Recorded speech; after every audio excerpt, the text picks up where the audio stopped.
as we hop on here, I'm going to want you to do some thinking during this time. And we are going to, if you see in the bottom, you can see chat.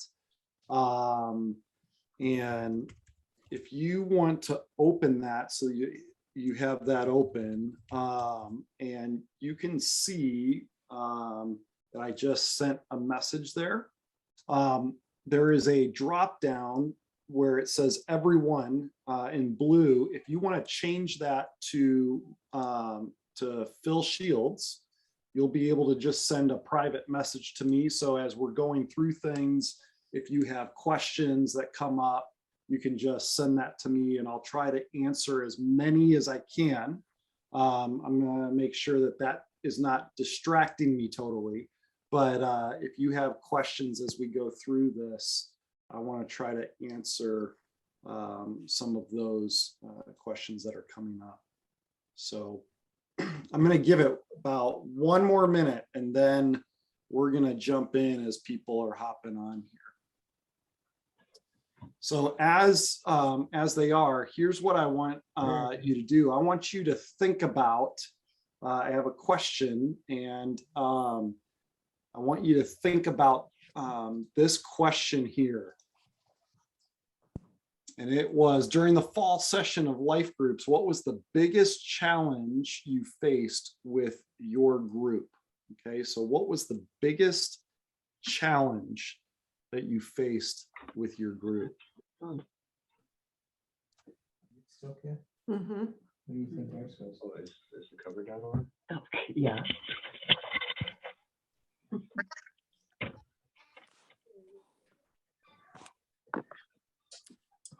Good question. I don't know.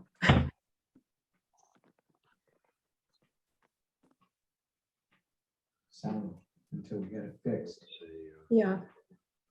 Bill, do you want us Right. to weigh in or you just want us to think Just, about I it? wanted you to be able to think Like- here for a minute, and then I'm gonna For those that can attend. ask you to kind of share some of that. That's our So, challenge. Um, And we don't know from week to week until the day comes. okay, so here's what I'm gonna have you do. I'm gonna have you mute your microphones, and I will ask you to unmute at different times. Also, if you're just hopping on, in the top right, you will see the word view. If you change that to speaker view, it will always stay kind of with the main person communicating. You'll be able to see all the slides that are going to be up. And so I want to make sure that you guys are getting that. So I can mute you, but I would rather not have to mute you during this. Okay. So I want to quickly, I'm going to share the goal for the night. Okay. And it's simply this. I want to give you as much information as I possibly can for you as the leader of your group. So if you have a journal or a piece of paper and a pen in front of you, that would probably be really handy, because there might be some things you want to write down. You also, and I'm going to send all the slides out to you later this week so that you have those. But just as we're going here, if there's a question that comes up, again, you can send that in a private message to me using the chat feature in Zoom. And I'm going to try to answer questions as we go through, but I'm going to give you information. I'm going to answer some of the questions that you sent in whenever you registered for this. And then I'm going to give you some updates on some things that are coming, as well as just some equipping, because this has been an interesting season for groups. And so I'm hoping that this will kind of help you as you jump into that. So as we get started, let me pray, and then we're gonna deal with this question that we have. So Father, I thank you so much for all these leaders that are on here, those that are going to be joining us, and then those that are going to be watching in the days ahead. I ask, Lord, that you would continue to guide, because what is happening right now is all of these people represent hundreds of people that are involved in our life groups. And so I pray that you would use our groups here in 2022 to grow, to meet the needs of one another, and to see you in all your glory. And so guide us in that, even tonight, and just join us here as we are online. It's your name I pray. Amen. Okay, so I ask you this question during the fall session of life groups. What was the biggest challenge you faced with your group? So here's what I want you to do. I want you can unmute yourself at different times, but just kind of raise your hand, wave to me if you have an answer, and I will call on you to kind of share what that is. But who wants to share first? What was the biggest challenge that you faced? Yeah, Sue, Landon. I think our biggest challenge was just to physically get together because of probably where our life stage is. Many were gone, and there was a few times when nobody was able to meet. So yeah, our biggest challenge was just finding a time to be able to meet. Yeah. Okay. Great. Thank you. Yeah, Marcia. You're gonna have to unmute Okay. yourself. Yep. I would say the same thing, that we just had a difficult time finding a time when enough people were in town or healthy and, feeling like they wanted to get together. And part of it was us. We were out of town a lot this fall. And so we knew that we were a big part of the problem. Okay. All right. Dave, Marin. Hey, Phil. Hey, guys. I think probably our biggest thing that we had as a group was more technical. And I'm moving away from my wife, who's 10 feet away and bouncing off of her. So anyways, I think when we were doing this, we did a hybridized meeting, and that helped us a lot because we had members that were out of state. When someone couldn't come, if they weren't feeling well, they could join us easily. But what we got into a problem with is the bigger the group got, you couldn't hear anybody. I'm not sure if you guys have used the Zoom mic, but it's very directional. So if it's not right in front of us like this, you don't hear it at all. And we solved it. One of our members bought one of those Yeti Blues. Yeah. That looks like this thing. Yep. With just to show it. Yep. That thing is sensitive to a whisper in the room, and that seemed to solve it for everyone. So even when we were talking all together, everyone could hear everyone. Okay. Okay. Randy. We had a lot of the same conditions. We have an older group, and it was difficult to meet in person. And we most of the time Zoom, but I would like to go to a hybrid, but we had difficulties with getting a good picture. We have some people that are out of state, some people who don't feel comfortable meeting together yet, and so others that want to. And I would like to be able to do that, but I have a question. Dave, what was the name of that speaker? It's called a Blue Yeti microphone. Okay.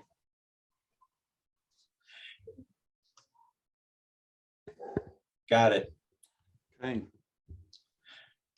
Has anybody ever tried to do a hybrid with in person and on Zoom? Yeah, that's what we were doing. What did you use for a camera for the group? Yeah, we experimented with a couple things. The camera that's on my laptop, like I'm at now, can't catch the whole room. That was a problem with it. Yeah, exactly. We also experimented with me then calling in on my phone and then setting it up for a different perspective in the room. How did that work? It worked good, but the first time I used it, I couldn't figure out how to get both of them unmuted, because one was muting on Zoom, one was muting on the other. Yeah. And I'm getting feedback, which I hope you're not hearing too much of right now. Thank you. Thank you. Yeah. Any other challenges? Our challenge was just that all of our members stopped coming after the springtime. We had a hybrid meeting in the springtime, and I put my laptop in the corner of the room and then I backed up so that I could be part of like an arch. And so that seemed to work.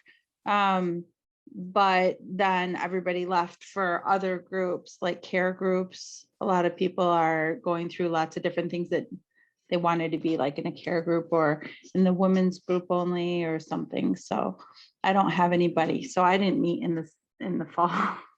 So that was a challenge. Yeah. Yeah, Stacy. I think our problem was more that in the beginning of COVID, we did hybrid or we just went on Zoom totally. And we got everybody get together very quickly, and that was awesome for our group. And then I think very quickly it became a very easy excuse that, oh, I'm just not going to hop on Zoom. It was even worse than we just had dinner. I don't want to leave the house again. It was, we're going to be there. And then 10 minutes before group was supposed to start, oh, I'm not going to hop on Zoom. So it became a very easy excuse because nobody felt like they were putting us out of the way because they weren't coming to our house, you know, that we weren't preparing food. We weren't doing any of those hospitality things. And so I think it was just felt a lot easier to back out at the last minute. And so all of a sudden our group attendance declined drastically. Yeah. Yeah. So we just to share, there's a group that had they're really one of their biggest challenges was one of the couples in their group was experiencing some serious marital problems, and God's working in the situation. But when you have a couple that's kind of dealing with some of that, it can create another challenge within your group. I also want to tell you, I've dealt with 2 groups where I've had to help remove people from the group because of the way that things were being handled and the kind of disunity that was coming and how that was happening. And so here's why I asked this question and why I want us to share. We can get into our groups, whether we're all together in person or online, and when we have an issue that comes up, we tend to think that we are the only group that has that issue. And I want you to hear that there probably is not one group over the last year or since March of 2020 that has not had challenges. Every single group is having challenges. And so as a leader, I don't want you to leave tonight feeling like you're not doing really well. I want you to feel like, okay, we are in a challenging situation and we're trying to figure out how to really lead our people in the best way possible. And yet everybody's going to have those challenges. So I hope as you hear this, that when you hear somebody else that has a challenge, although you don't want them to have that challenge, it kind of makes you feel a little better because you're like, oh, we're not the only ones. All right. So sometimes when we can all dive into each other's misery, it helps us feel better. So here's what I want you to understand. And I hate to say it this way, but 2022 is also going to have challenges. And we're seeing it already. We were talking this morning, just the challenge of ice being on the ground made it a challenge for church to happen this morning. And those things are gonna come up. And then there's also those life situations. And so as you are kind of looking through this, I want you to know that I'm here to help you. Do not be afraid to bring anything up whenever you have challenges. And we're actually going to talk about some of those needs that come up here in just a little bit.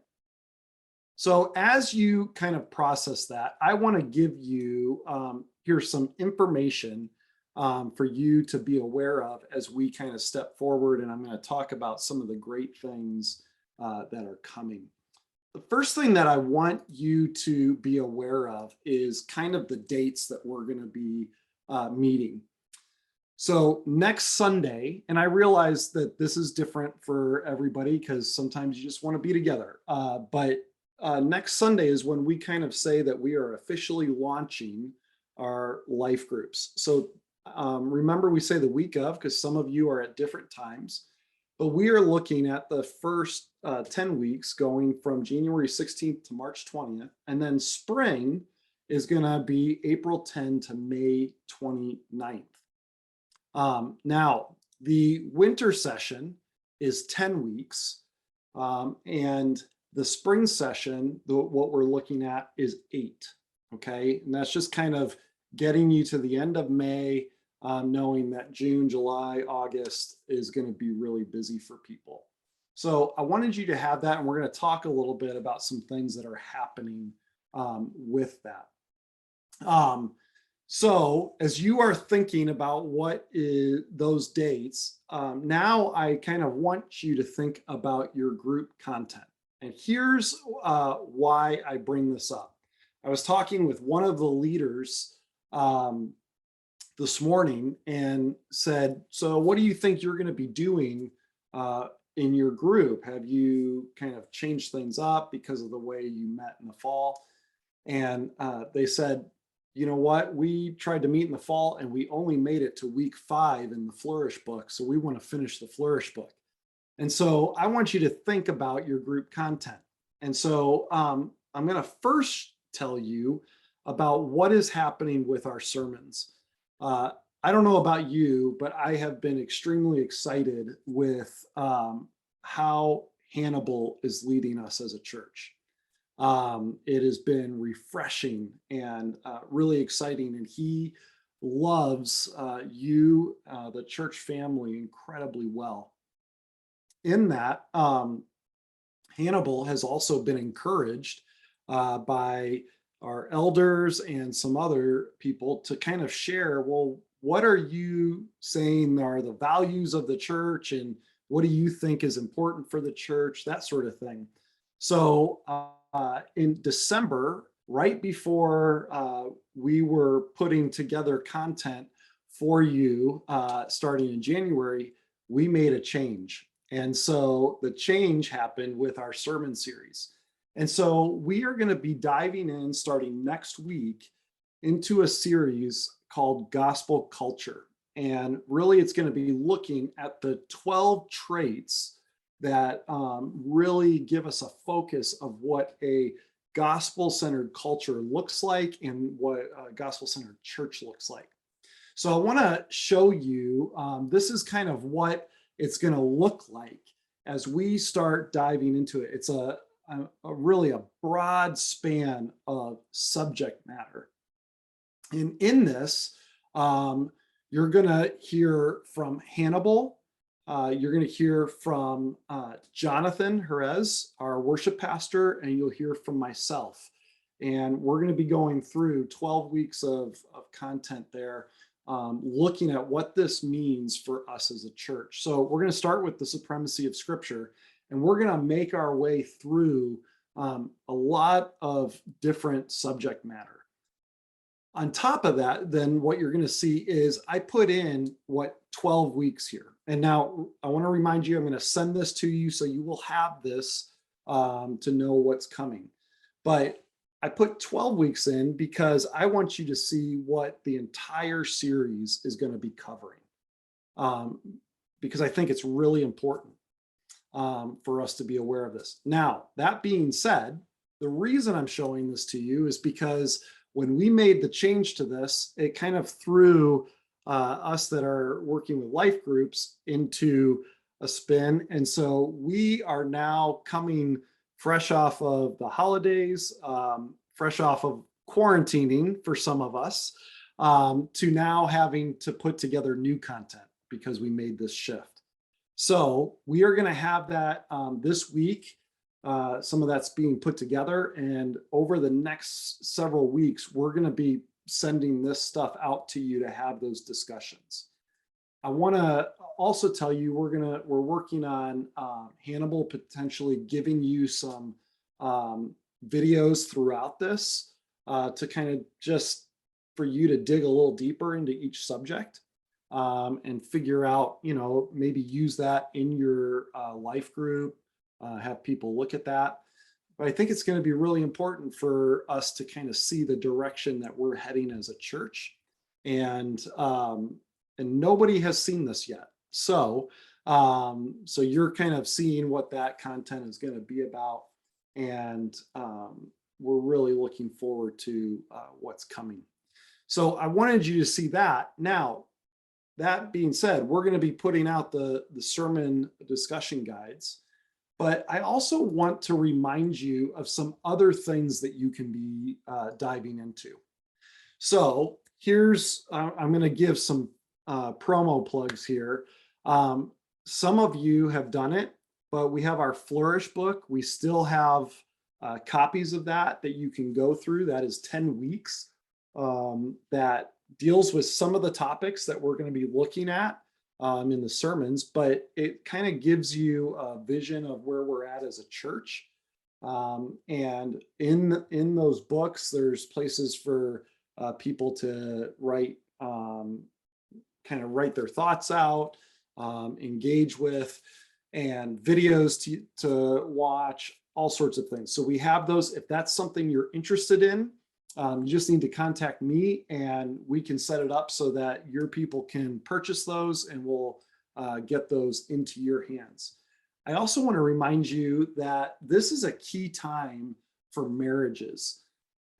There's been a lot of strain on marriages during this. And so if you have a group where you're seeing some of that, we have our re-engage material that we use on Monday nights, but we've also have that developed so that life groups can use it. And so if that is something that you would be interested in, you can contact me on that. And Becky Anderson, our staff that oversees Reengage, she would be happy to meet with you and work with you on that. This might be a time that you want to kind of revisit Rooted. We have groups that do Rooted twice. And so that could be something you do. Then I want to kind of show you, we have, Rooted has put out this book called Life in Rhythm. This has to do with marriage and work. And so I want to put this out there because if that is something that you want to look at, maybe you want to dive into that with your group, we would love to have a test group do this. No group has done this at our church yet. And so it runs it is almost identical to the way Rooted runs. You would not have to do this at church. But it's a book for 10 weeks. It has 5 days of material in it. It has a leader guide. And so that's something I can walk through with you if that's what you're interested in. We also, our Iglesia groups went through a book called The Gospel-Centered Community. And they found great value in this. It is not, as you can tell by how thick it is, it's not as much content as what Rooted has. But there are some great weeks in here for that. You can find this if you search at Amazon, The Gospel-Centered Community. You can find this material on there, okay? And so I believe there's about 8 weeks of, there's 8 weeks, no, 9 weeks in this book, if that is something that you would be interested in. And then if you missed it in the fall, this is what Flourish looks like. And we do have those in stock and we can get those to you. And then last, I want to encourage you to pair anything you do, whether it's the sermon guide or a study. I want you to think about our all church reading plan. And here is why, okay? This is something to maybe commit to as a life group. What we are finding is that, and this is across the country, is that biblical literacy is going down. And the reason that is the case is because people just don't read their Bibles anymore. And so we want to encourage people to dive into the Word of God, to remember that that is the most important thing to dive into rather than a book or anything else. So I want to encourage you to talk with your group and say, hey, should we jump into this and do this as a group? Our church devotions are written specifically for our reading plan. So you can get 5 days of content there. And on our resource page on our website, every month we release the reading plan. And right now, the entire year is up there as well. So you can get that. You're going to go through an Old Testament chapter and a New Testament chapter. And for those of us that are slow readers, it gets you through the entire Bible in 2 years. Okay. So you'll hear us talk about this throughout the year, but we would love for you to jump on and take a look at that as a group, and just know that is there. Okay. Any questions so far from any of that?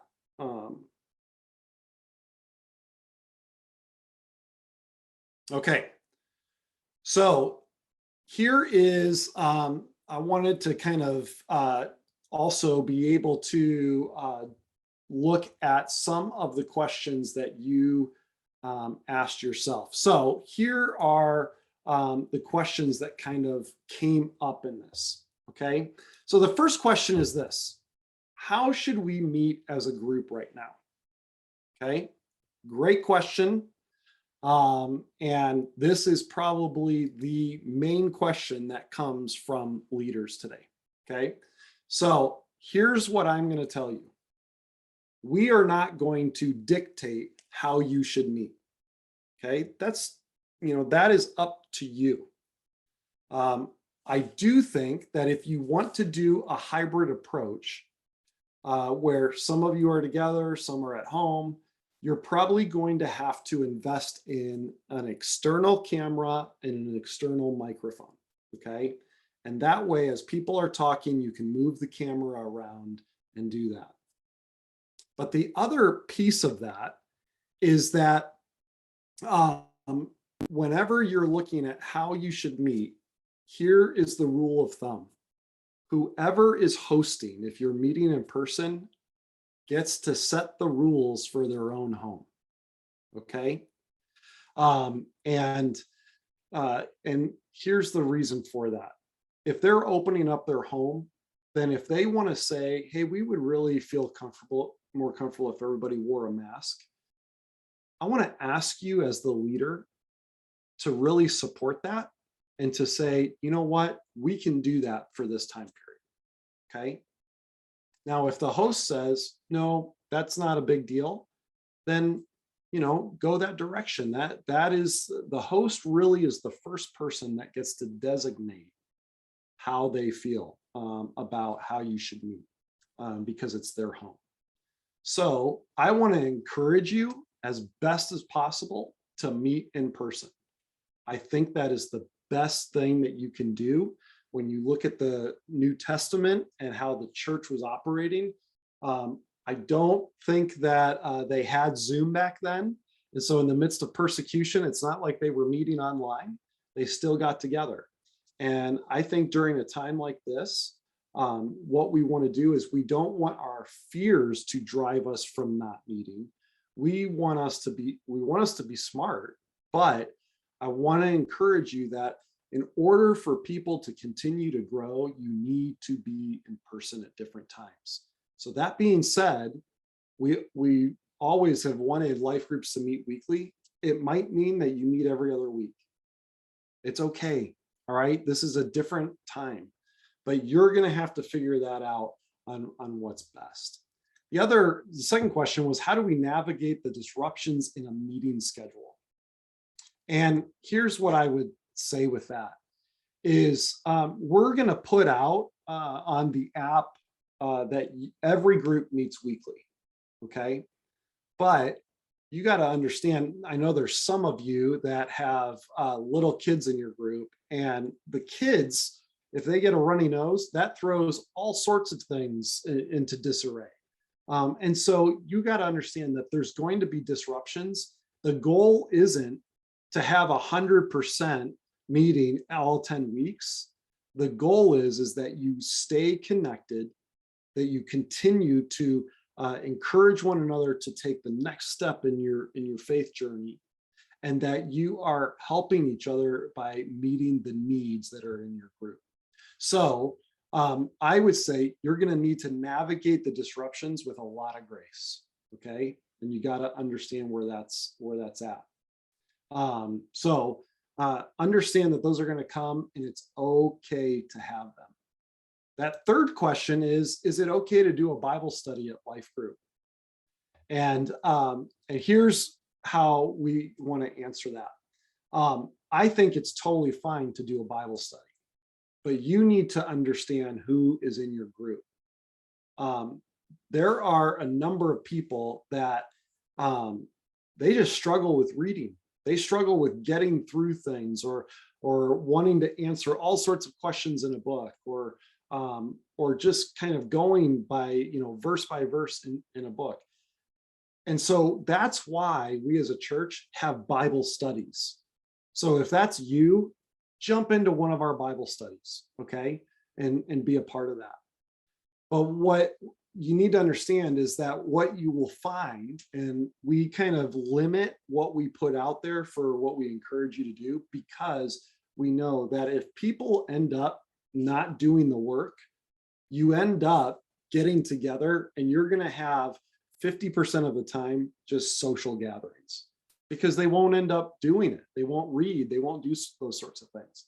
So that's why we say, hey, listen to the sermon, take some notes on the sermon, and then jump into some discussion on that. Now, no, if you're going to jump into a study, I would love for you to communicate that to me, just so that we know kind of what is being taught out there, what the studies are that you're going through. And we always want to know, would those be valuable for later on, for another group to do? So that would be great to know. The other question that we had was, how should we address group members that don't regularly attend? So here's the deal, okay? This has been a time in COVID where we have seen this hit in a lot of different ways. And so I want you to have a balance as a leader of grace, okay? But then there's also this other side where it's just easy, kind of Stacy talked about this a little bit. It's easy to call someone if you're just doing Zoom and say, hey, we're just not going to jump on. Or what's even probably the more frustrating is when somebody just sends a text, because then they don't have to even address you verbally and let you know they're not going to come. And you're like, what am I doing? Why am I doing this? So here's what I want to encourage you to do. Whenever we send out the slides later this week, we're going to send another example of what a life group covenant looks like. And here's what you need to do with that. You need to have people make a covenant with one another on what it's going to look like to be committed to your group these next 10 weeks. So it could be that you're meeting online and you're going to say that they are hopping on unless they are sick, or whatever you want to do, whatever you feel is going to fit. But you need to have people that are making a commitment to your group. Otherwise, you are going to have more and more people just kind of move, make it so that their life is comfortable without hopping on. Now, if you are meeting in person, you better do this because you want people showing up. And I think it's one of those things where the more that we can make a commitment to one another, we end up seeing more growth happen in those groups because you feel this commitment to another person to come alongside them and to walk with them through their faith journey and them with you. And so we'll send that out to you, but I want to encourage you to really set that up. Now, out of that, if they end up where they're not really attending, I think you're going to have the conversation on, do they really want life group to be a part of their life? Because I'm going to tell you, we're going to have people that need groups, okay?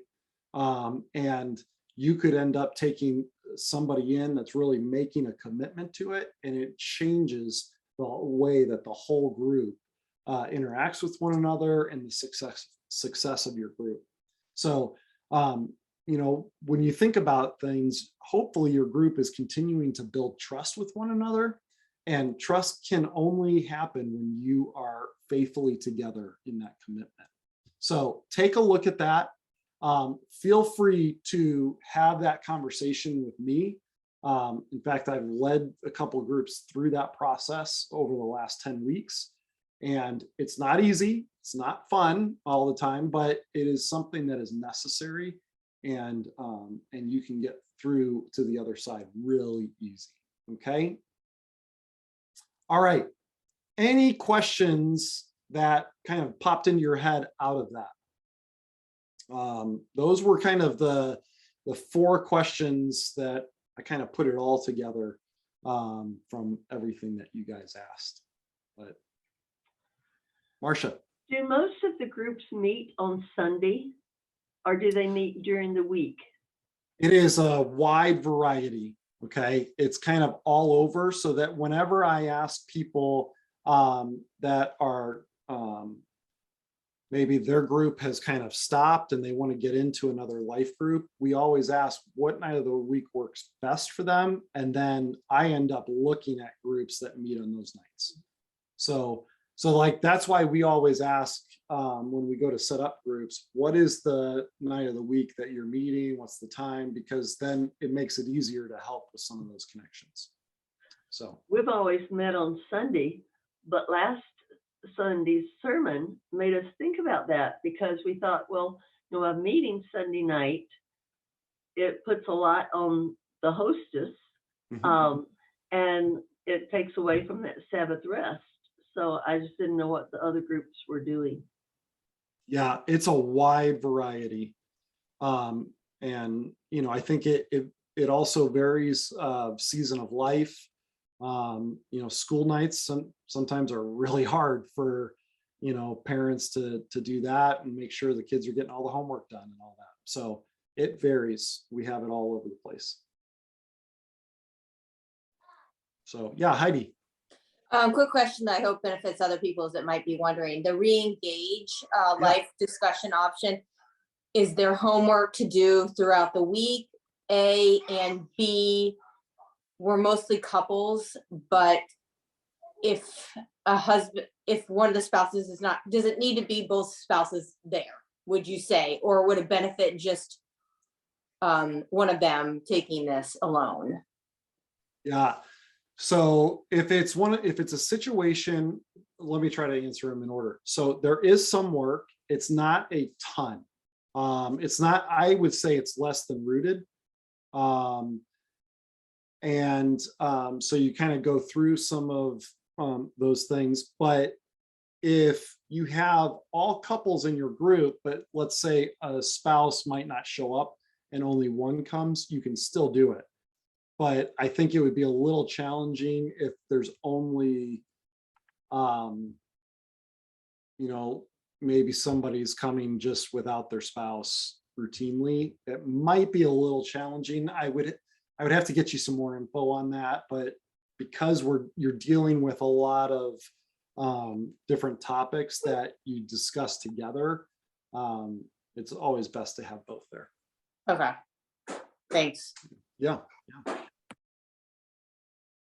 And Heidi, the next time you're at church, if you're there, let me know if you're going to be there next Sunday or something, and I can have material for you to look at. Yeah, I'd love that, actually. I would really like that. All right. Thanks. Yep.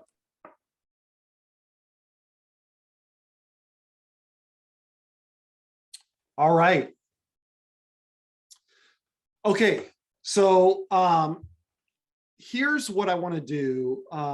One of the things, one last thing from these questions. I had it written in big red ink and I did not even say it. Okay. Last thing, when you're dealing with, should you meet in person? I want to remind you as leaders, we are not asking our people if they are vaccinated. Okay. That is the stance that we are at as a church. This is for every group. Okay. So it's not like I made this up on my own. We talked as a discipleship team and just felt like we're not going to be asking that. And if people it's going to come up in conversation, and we know that. But where we don't want things to go is that you have to be vaccinated in order to be in a life group. That's just not where we're going to go. And that's not to say that we are anti-vax or pro-vax. It's just, that's the stance that we're just going to take. And one of the reasons for that is we feel like it's also easier. It's not about, you are not meeting based on vaccination. You are meeting on the glory of Christ. And so you are meeting to be growing in him and not determining this. And so just like we've had vaccinations on a variety of other things, I have never asked anybody else, what vaccinations they have. So I just want you to know that's where we're at. But on the other side of it, we also want to be wise in how we meet. Okay. So just there's a fine line there, and we want to have that balance. Okay. So just make sure that you are not asking that of your people. And if there are people in your group that are wanting you to start that process, you are to use the line, Pastor Phil has said that we are not going to do that. Put the blame on me, okay? And you can even send people to me. And I am willing to have that conversation for you. But that is not something that that we're gonna be dealing with. Now, the other side of it is, here's the important thing. There are certain people that have like immune deficiencies and that sort of thing. If you know that in your group, then one, I would hope that you kind of been having some prayer around that as you've been going through COVID. And so that's opened the door to kind of where things are at. And so I just want you to really have a balance with that. And if there are people that are dealing with that in your group, then I think it's fair to have a conversation of what that means for everybody. But this is just kind of where it's kind of a very general statement, but that's where we've took the stance of, we're just not going to ask those questions, but you, by kind of living life with your people, are going to know where they're at. And so I just kind of want you to know that. I had a couple that is wanting another life group, and they said, well, we want to know what life groups are completely vaccinated. And I said, I don't have that information. I said, I've never had a registration where I've asked for that.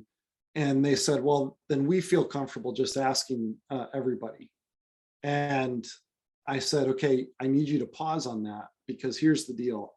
We're just not going to go down that road right now. I want to know, what is it that you specifically need so that I can help you with a group. And I'm telling you as leaders this, the reason I had that conversation is because their vaccination status is the very thing that brought about a breakdown in the entire life group. And it kind of went to shambles because it became an angry discussion rather than, okay, how can we find unity and kind of continue to build. So I want you to kind of hear that. And I know it's kind of an overgeneralization. I trust you in those discussions with your group, but I just want you to know that that's just kind of where we're at. And I don't want you to have to be the bad guys. Okay. I'm trying to, I'll be the bad guy if it comes to that. Okay. And I want to work with you. So just want you to kind of know where that's at. I have a question about masking though. Yeah. So if we meet at the church and the church is mask optional, but I'm hosting it in a room, do I get to say if they're mask on, or because we're at the church, is it mask optional still? That's a great question, Maria. We are saying because that's not a normal thing for life groups, I don't know that I have an answer for you on that right now. Because I know that it's been different for our Bible studies. There are some groups that have Mass and some don't. So I don't know how they've come to that conclusion. I will try to find that out. And will you be there Tuesday morning? Yes, yes. Okay, let's touch base Tuesday morning. Okay, great. And I'll try to have an answer for you. Thanks. Yeah. The reason I brought up of that the host gets to decide is because it's their home. Okay. And if that turns into a frustrating and angry discussion, then we need to probably have a discussion with whoever's getting angry. Okay. Because this shouldn't be a massive deal. Let's just help others get through this. Okay. Here's what I want to do. And the reason we're going to touch on this is I want to just quickly go through something on caring for the needy people in your group. Okay. And yes, that kind of sounds negative, and yet it's not negative. Okay. And the reason I'm bringing this up is the number one thing that's been happening over the last year is trying to for life groups to try to figure out how do we engage people that have true needs, that are needs for a season, and what do we do with those people that seem to be people that always want to be in need and they never want to take the step out of it, and how do we handle that? Okay, because we're going to have that. So I want to look at some basic things as we kind of go through this. So here's some basic reminders for you. Okay, we are all needy people. Okay, so all of us are needy. And when you look at Romans 5, you end up seeing these verses. You see, at just the right time, when we were still powerless, Christ died for the ungodly. Very rarely will anyone die for a righteous person, though for a good person, someone might possibly dare to die. But God demonstrates his own love for us in this: while we were still sinners, Christ died for us. So what we see there is that there is not one person on this call, there's not one person in your group that is not needy. You as leaders are needy. The people in your group are going to be needy. We all are, and we are in need of Christ to be working in our lives.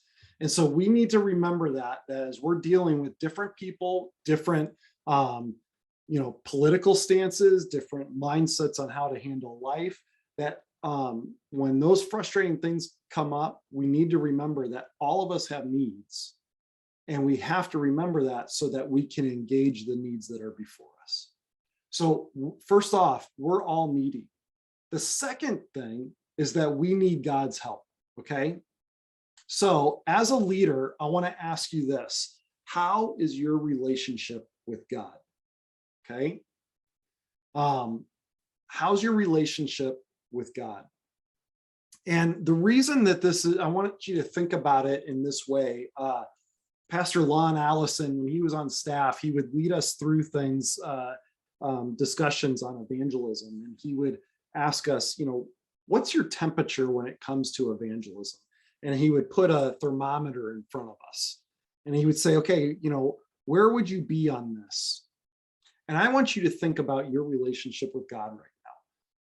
Where would the thermometer go? 1 to 10, where would you be at?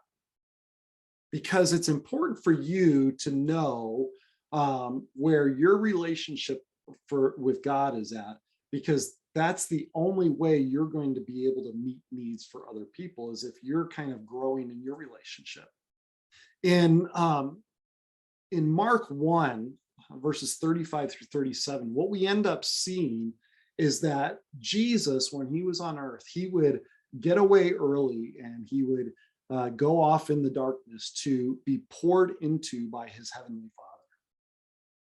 And whenever we read that, it should kind of spark us to be thinking about, well, if our Savior needed that, how much more do we as leaders need that? And so I want you to think about what is your engagement with God on a daily basis, on a weekly basis, monthly basis, yearly basis, okay?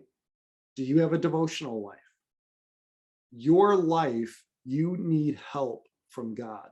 And so when we're engaging those needy people, we have to understand that we need God's help in our life and that we need to be growing in Him. And then what we need to look at from these basic reminders are that we need others' help, okay? Leading a life group and being with others weekly means this. It means that you believe as a leader that we weren't created to do life on our own. I mean, you get it as a leader that you need others in just the things that are going on in your life.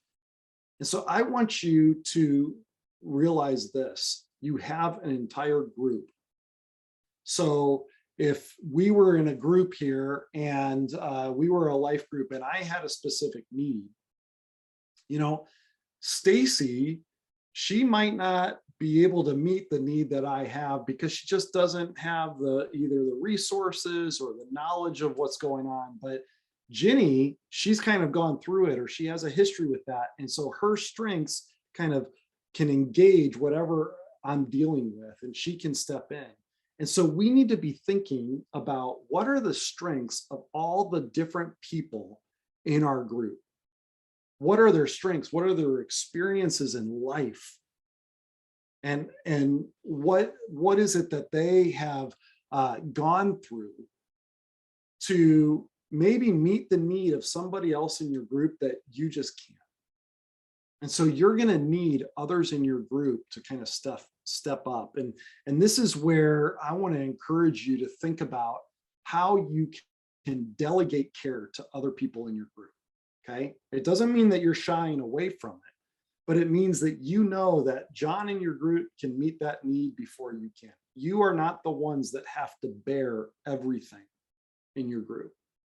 Start thinking about how you can delegate care. And that might mean you have a private conversation with somebody in your group and you encourage them and say, hey, I think you could help them. You might want to start having that conversation with so-and-so. And so learn those strengths. And this is what's important. Not everyone in your group is called to lead your group. You were called to lead your group, but everyone in your group is called to care for the others in your group. There is not one person that is in your group that shouldn't be caring for the others. So think about it this way. In Mark 2, 1-5, you're going to read about the lame man who his friends end up bringing him to Jesus. Remember, he didn't come to Jesus. His friends brought him. And it says there that the lame man was healed because of his friend's faith.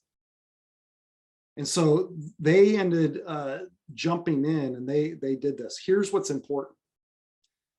The friends did not fix their friend. They just brought their friend to the fixer, okay? They brought them there. You are not going to fix the people in your group. You are called to walk them to the Savior. You're to walk alongside them. And so that's why your personal relationship is so vitally important, that you continually are growing and really diving into everything that Jesus is all about and growing in Him. Now, whenever these needs are coming up, here's what you need to be thinking about. How do you evaluate the needs? And there's really 3 things for you to look at. You need to think about relief, restore, and disciple, okay? So relief is this. Relief is about what are the temporary provisions of care and meeting needs that you can bring that are going to reduce the current suffering maybe that's going on, or whatever crisis is at hand. So here's an example. Maybe a family, their hot water tank goes out. They just can't afford it right now, and so they're not having warm water. What can you do? Can you open your house to them for a little bit of time for them to shower and do that sort of thing? It could be that COVID has hit a family and they just need meals, and you can prevent that, or you can bring that relief to prevent them from really going through a lot of other things. And so you need to think about, when you're evaluating the needs, what is the relief that can happen? Then you need to think about restore. And what restore is restoring begins as soon as the bleeding stops, okay? As soon as that stops, because this is bringing people back to the so-called norm of life. What are the things that need to happen? So an example of this would be somebody that has lost a loved one.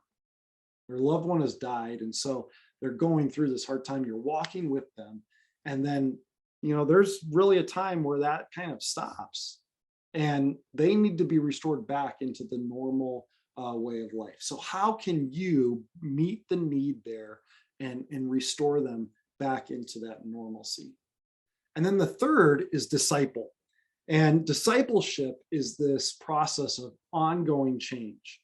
So as you're evaluating the needs that are there, it's looking at it and it's saying, okay, as a caregiver, how can I help them through this? As I've taken them through relief and restoration, how can I disciple them so that they are using the situation that they had and they are continuing to grow in their faith? And so you need to evaluate the needs and how that can happen with your people. It's vitally important that we kind of look at that in the needs that are coming up. And so here are some questions to kind of ask when you are going to evaluate the needs. The first is there really a crisis at hand? Folks, I got to tell you this, there are people that are going to say there is a crisis, and there really isn't a crisis. They're the maybe overly dramatic ones. You love them, but they just they enjoy drama sometimes. And so you have to really look at it and say, is there a crisis at hand? The second thing is, to what degree is the individual personally responsible for the crisis? Now, that's not to bring judgment, but it is to say, is there a pattern in their life that has brought this crisis upon themselves? And so how do you handle that, and what's that going to look like? Then the third one is, can the person help himself or herself? There are times that people can kind of get themselves, they have a financial situation or something that has come up and they can do it on their own. But you need to see, is there a way that they can help himself or herself? And then the fourth question is, to what extent has this person already received relief from you or your group in the past? There are times, and I think the other piece of this that I should say is that there are some people that have gotten relief from the church. And so you need to look at it and say, again, is this a pattern that is coming up? And do we bring relief for that little thing that's happening in their life, or do we need to deal with the pattern? Okay. This is incredibly important when you start thinking about some of the crisis in our life is not sin, but there are some crises in our life that are sin issues. And so these questions help us deal with, because if it becomes a pattern of sin, then we got to deal with that right away. And we walk through that with our people. Okay. So then we need to look at it on how do we address the needs. Okay. And so here's just some quick things for you to kind of think through. First, don't help alone. Just because you're the leader does not mean that you have to go about it alone. You should include, can include somebody else from your group. You can include a spouse, a friend to help with it. You can include myself or another staff member, but don't help alone. It becomes too heavy sometimes with some of the needs that are at hand. Secondly, you need to be having thoughtful conversations. This is what I mean by that, is that people often can communicate with great emotion. you need to follow the affections in their life. Like, how are they communicating? And how can you have thoughtful conversations, thoughtful questions based off of their posture, how they're sitting and communicating the need that they have, you know, what they're feeling at that time. And you need to instead of ignoring the need, how can you guide the conversation at hand in dealing with the need? This is a great time for you to remember that sometimes when needy people come up in your group, they want to direct the conversation, and you need to think about how to lead that conversation. The third thing there is help from a posture of humility. Here's the thing. This can be a place where we have a problem as humans. If we think that God needs you specifically to fix the needy people in your group, then the God that you are worshiping is too small. Okay? You aren't there to fix every need. God is going to work. And so what he wants you to do is to approach this from a really this humility posture, this humbleness of, okay, God has put me here. I'm not going to judge them. I'm not going to kind of come down upon them in this moment, but I am going to come alongside them and kind of lead and meet these needs. And here's what I think really simple ways that kind of express this. Here's the things that you need to say.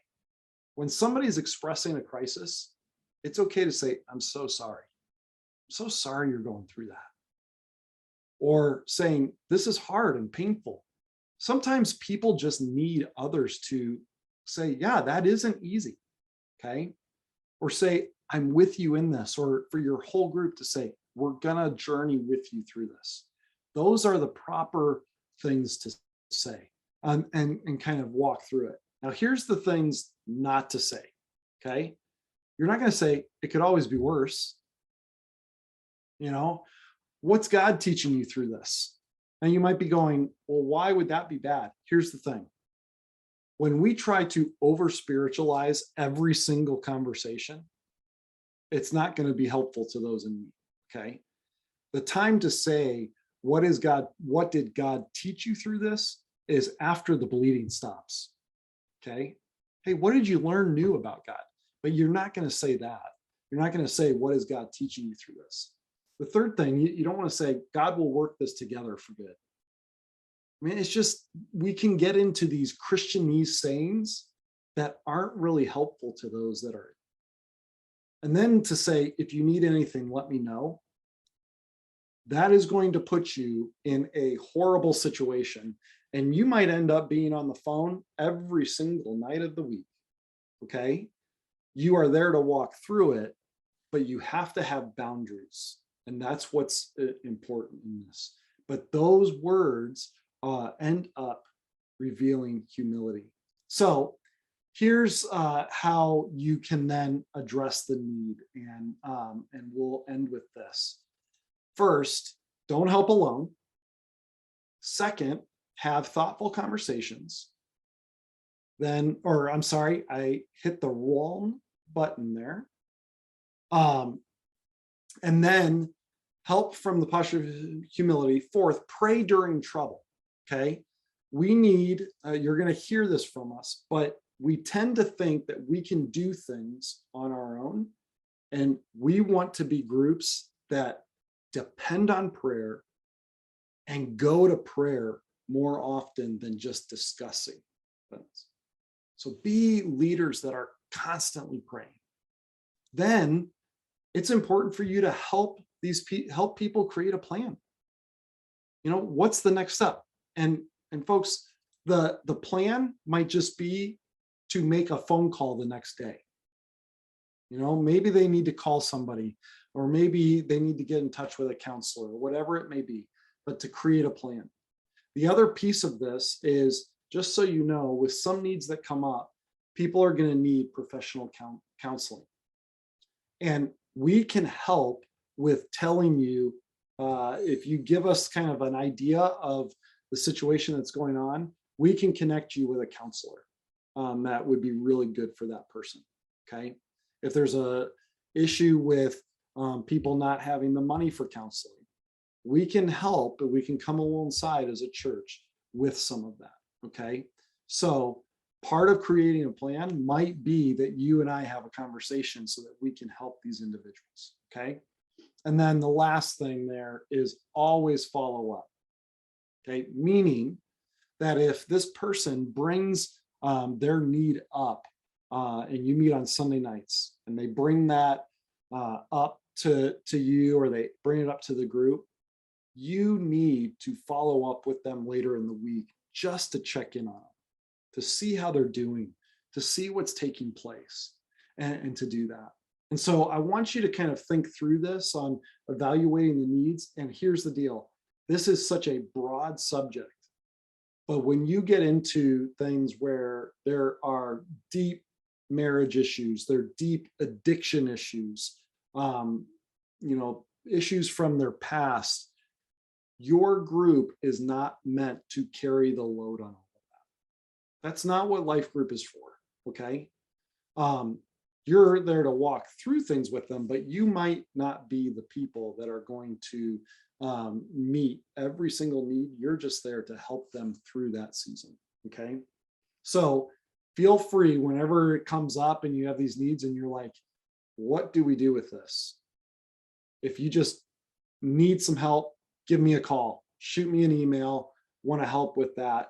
And we can help think through some of those things. It's been happening a lot in groups. And so I thought we need to address this issue a little bit as we journey into that.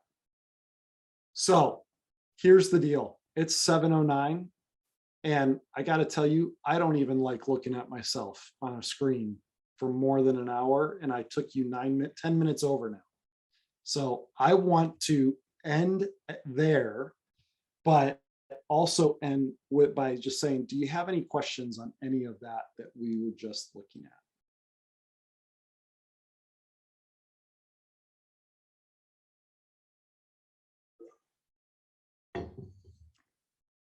Awesome.